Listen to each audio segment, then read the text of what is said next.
ഇടുക്കിയിലേക്ക് പോയാൽ അവിടെ പലയിടത്തും സമാനമായ പ്രശ്നങ്ങളുണ്ട്. അവിടെ തൊപ്പിപ്പാള മറ്റപ്പള്ളി എന്ന സ്ഥലത്ത് ഇതിന് സമാനമാണ് സാഹചര്യം. കാട്ടാന ശല്യം അതിരൂക്ഷമാണ്. അവിടെയും തെരുവ് വിളക്കുകൾ ഇല്ലാത്തതാണ് അവിടുത്തെ പ്രധാനപ്പെട്ട പ്രശ്നം. അതുകൊണ്ട് രാത്രികാലങ്ങളിൽ റോഡിൽ ഇറങ്ങുന്ന കാട്ടാനയെ തൊട്ടടുത്തെത്തുമ്പോഴാണ് ആളുകൾ കാണുന്നത്. ഒരുപക്ഷെ ആ സമയമാവുമ്പോഴേക്കും അത് ആക്രമിക്കാനുള്ള സാധ്യത കൂടുതലാണ്. പകൽ സമയത്തും ഇപ്പോൾ ആനകൾ ജനവാസ മേഖലയിൽ എത്തുന്നുണ്ട്. പ്രദേശവാസികളെ സംബന്ധിച്ച് ഇത് വലിയ വെല്ലുവിളിയാണ് ഉയർത്തുന്നത്. ഇടുക്കി വന്യജീവി സങ്കേതത്തോട് അതിർത്തി പങ്കിടുന്ന കാഞ്ചിയാർ പഞ്ചായത്തിലെ മറ്റപ്പള്ളി എന്ന് പറയുന്ന സ്ഥലമാണിത്. 100-ലധികം കുടുംബങ്ങൾ തിങ്ങിപ്പാർക്കുന്ന ഒരു കൊച്ചു ഗ്രാമം.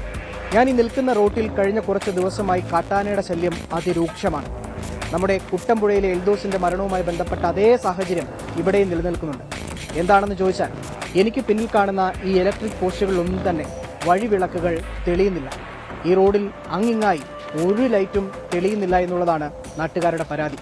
അത് ഈ റോട്ടിൽ ഒരു ആന നിന്നു കഴിഞ്ഞാൽ കാണാൻ പറ്റാത്ത സാഹചര്യത്തിലേക്ക് കൊണ്ടുചെന്നെത്തിക്കുന്നു.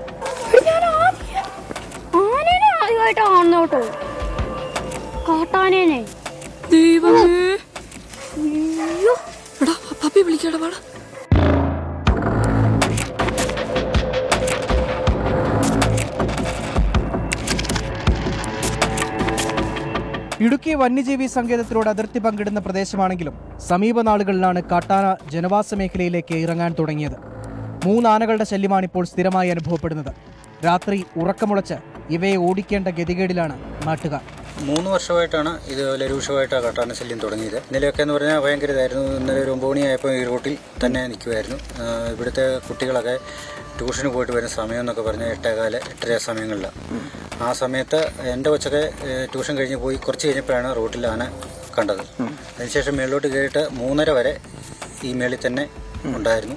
പിന്നെ തൊട്ടപ്പുറത്തെ പറമ്പിൽ കയറി വാഴയൊക്കെ നശിപ്പിച്ചു. കഴിഞ്ഞ ദിവസം രാത്രി പ്രദേശവാസിയായ മേരിക്കുട്ടി വീടിന് മുൻപിലെ റോഡിലേക്കൊന്നിറങ്ങി. ടോർച്ചടിച്ചു നോക്കുമ്പോഴാണ് തൊട്ടടുത്ത് കാട്ടാന നിൽക്കുന്നത്. നിലവിളിച്ച് വീടിനുള്ളിലേക്ക് ഓടിക്കയറിയതിനാൽ രക്ഷപ്പെട്ടു. 9 മണി കഴിഞ്ഞപ്പോഴത്തേന് ഇങ്ങനെ ഒച്ചയും ഉടുക്കിയൊക്കെ കേട്ട് കഴിയുമ്പോൾ ഇറങ്ങി ഒന്ന് നോക്കിയിട്ടൊന്നും കണ്ടില്ല. അത് കഴിഞ്ഞ് പെരക്കകത്ത് കയറിയിട്ട് ഞാൻ മുറ്റത്തോട്ട് ഇറങ്ങി വന്നു വെച്ചിട്ട് ലൈറ്റ് അടിച്ച് നോക്കുമ്പോൾ ആന ഇവിടെ നിൽക്കുന്ന കാണുന്നത്.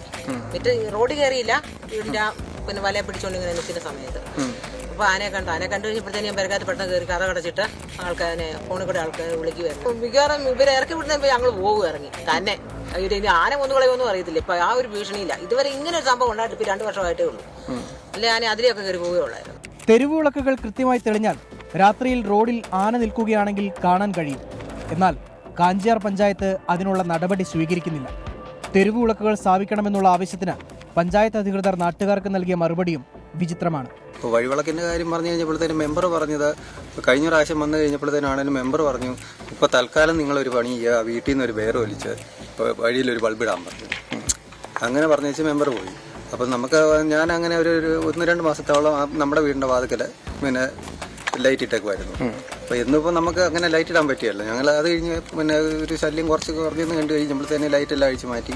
പിന്നെ ഇതുപോലെ രൂക്ഷമായിട്ട് അപ്പോൾ ഇതിന് മുന്നേ ഒരു വർഷം എന്ന് പറയുമ്പോൾ നമ്മൾ വെളുപ്പിനെ ഒരു 7 മണിയായപ്പോൾ നമ്മുടെ ജെണ്ടായുടെ വാതിൽ നിൽക്കാനാണ്. അപ്പുറത്തെ വീട്ടിലെ ഒരു ചേച്ചി കടയ്ക്ക് പോകാനായിട്ട് വന്നപ്പോൾ ചേച്ചിയാണ് ഇതിനെ കണ്ടത്. 7 മണിയായപ്പോൾ ഈ റോഡ് സൈഡിൽ ഇരിക്കുന്നത് ജെണ്ടായുടെ വാതിൽ.